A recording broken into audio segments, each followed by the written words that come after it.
تقریباً 7 لاکھ لوگوں کی آبادی ہے وہاں پر. چھوٹا موٹا شہر نہیں ہے, کوئی گاؤں نہیں ہے پارا چنار, ایک تحصیل ہے ایک ضلع کی, اور اگر کچھ حقوق بحال کر دیے جائیں تو ایک ضلع کی حیثیت وہ اپنا سکتا ہے. یعنی ایک بہت بڑا علاقہ ہے, بازار ہیں اس میں, اسکول کالج ہیں اس میں, یونیورسٹی ہے اس میں, ہاسپٹلس ہیں اس میں, روڈ رستے ہیں اس میں, پارک ہیں اس میں, شہری تمام تقاضے وہاں پر موجود ہیں. شہر ہے ایک پورا.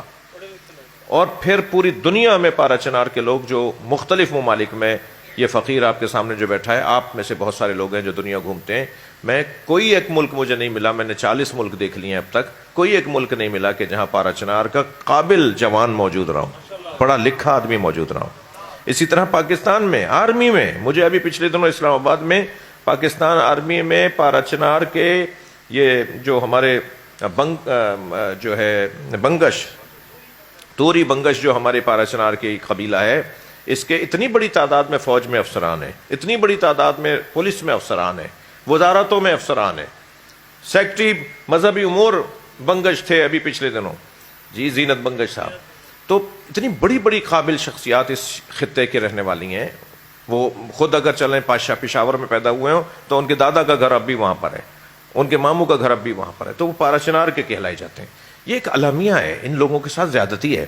ایک جانب تو میری اس بہن کے اس درد بھرے جو احساسات تھے, ان کے نتیجے میں ذمہ داروں سے کہہ رہا ہوں, آج اس ہماری گفتگو کو پوری دنیا سن رہی ہے, ذمہ داروں سے کہہ رہا ہوں, ملک کی سربراہوں سے کہہ رہا ہوں کہ اس مسئلے پر سنجیدگی سے غور کریں.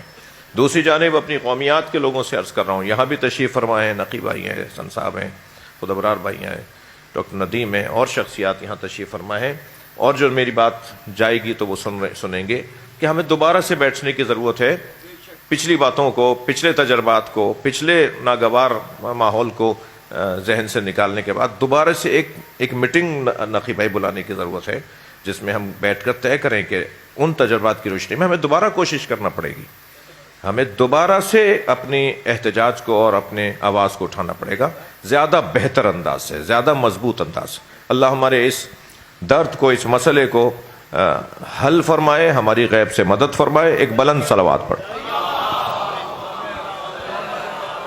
موسیٰ بھائی فرما رہے ہیں کہ میں اپنی کوششیں بھی بتاؤں, تو میں موسیٰ بھائی سے گزارش کروں گا کہ میں اپنی کوششیں بتاؤں گا تو ایک لمبی لسٹ ہے جو پارا چنار کے حوالے سے اس حقیر فقیر نے بھی انجام دی ہے. ایسا نہیں ہے کہ ہمیں پتہ نہیں ہے, ہم رابطے میں نہیں ہیں, ہم واسطے میں نہیں ہیں. ایک چھوٹی سی عرض کر دوں میں, کیونکہ آدھی دنیا جانتی ہے, بلکہ پوری دنیا, کہ آغا کے جو ہے سب آرڈینروں میں یا چھوٹے بھائیوں میں یا ساتھیوں میں ہمارا شمار ہوتا ہے. تو آغا نے بہت پہلے جب دھرنے ہو رہے تھے, جب ہی مجھے حکم کیا تھا. ہم کیونکہ اللہ نے ہمیں وہ توفیق دی ہے کہ ان پچھلے 3-4 سالوں میں ایسی جگہ ہم نے پروازیں اتار دیں کہ جہاں 22 سال سے جہاز نہیں جا رہے تھے. خود سیدہ زینب کا حرم کا راستہ کھولا, ایک پرواز لے کے اترے, نجف اترے. تو آغا نے حکم کیا تھا کہ اس کے ایئر روٹ پہ کام کرو.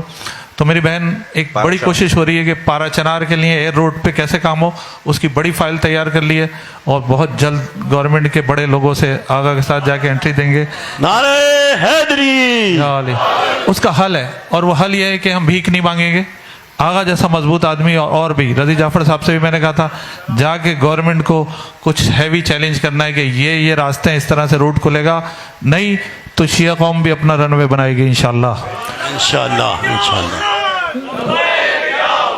ماشاءاللہ.